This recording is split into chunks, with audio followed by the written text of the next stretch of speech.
समस्तजगतां मधुकैटभारे तौ वेतराक्षि परितोषिणि पत्मिनीठ्ये नाथानुबद्ध भुवनावनबद्ध दीक्षे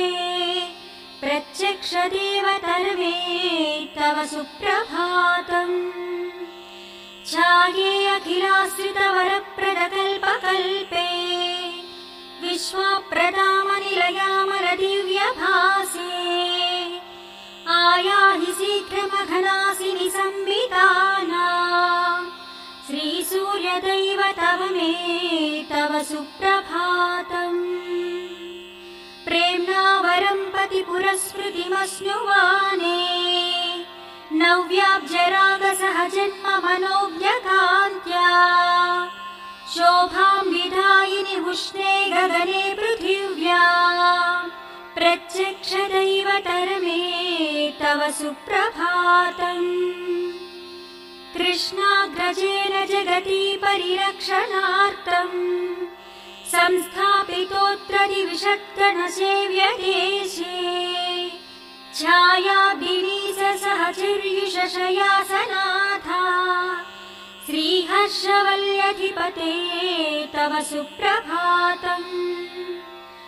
इन्द्रादिनिर्जरवरसहितावरोधाः सन्तानपुष्पविलसत्करसम्पुटास्ते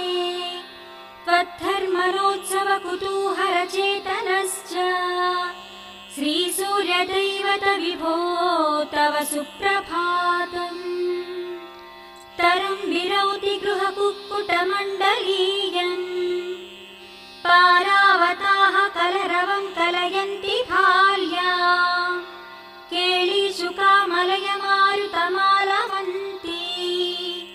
प्रत्यक्षदैवत विभो तव सुप्रभातम् उत्फुल्लचम्पककुशेशय पाटलाना गन्धादिवाससुरभिशिशिरो मृदुश्च त्वां सेवते मरुददृश्च वपुर्महात्मन् श्रीसूर्यदैवत विभो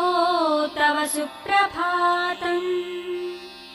स्वामिन्नदप्रवृजिनापः पुष्करिण्या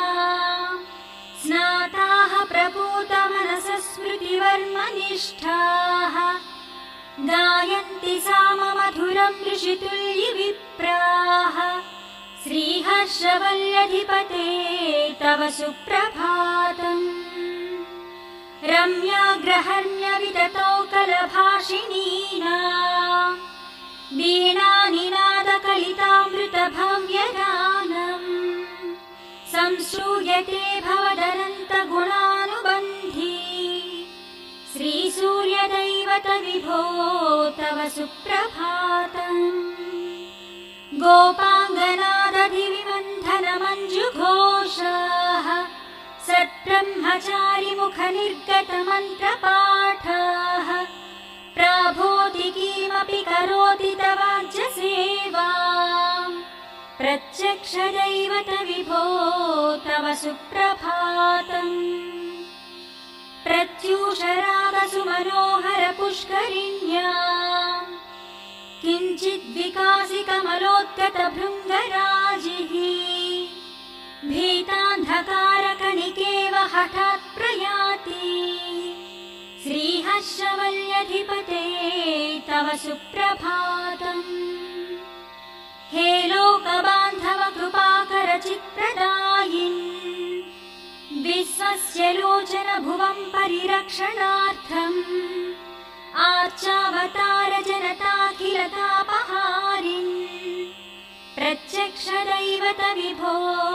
तव सुप्रभातम् जगन्नाथेन संक्लृप्तां सूर्यदेव प्रबोधिनी प्रातर्नित्यं पठेद्यस्तु स सूर्यस्य दया